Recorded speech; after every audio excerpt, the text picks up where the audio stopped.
SV Naveen, Shekhar, బేబక్క మీ అందరి కోసం ఒక స్పెషల్ టాస్క్ అంటూ బిగ్ బాస్ అయితే మనందరి ముందుకి వచ్చేసాడు. అయితే ఇప్పటికే కెప్టెన్ లేడు అంటూ ధీమాని అందించినట్లు ఈసారి బిగ్ బాస్ కెప్టెన్సీ భాగంలో చెఫ్ భాగానికి పెట్టేసి గొడవలు మొదలు పెట్టేశారు.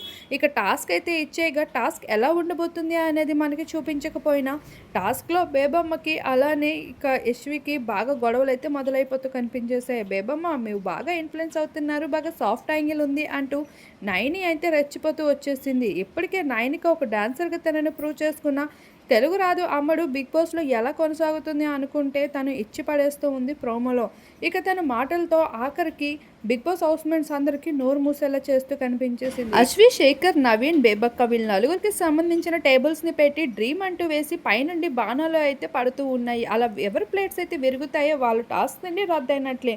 అయితే ఈ టాస్క్లో భాగంగా హౌస్మేట్స్ అయితే ఎంత తెలివిగా నిర్ణయం తీసుకుంటారో అనేది చూడాల్సి. 2 రోజులు తిరగకుండానే బేబక్క చాలా నెగిటివిటీని ఎదుర్కొంటుంది తన సాఫ్ట్ యాంగిల్తో. మరి బయట చిచ్చురు పిడుగులా కనిపించే బేబక్క అసలు క్యారెక్టర్ సాఫ్టా కాదా అనేది మనం డిసైడ్ చేయాల్సి ఉంది రాబోయే రోజుల్లో.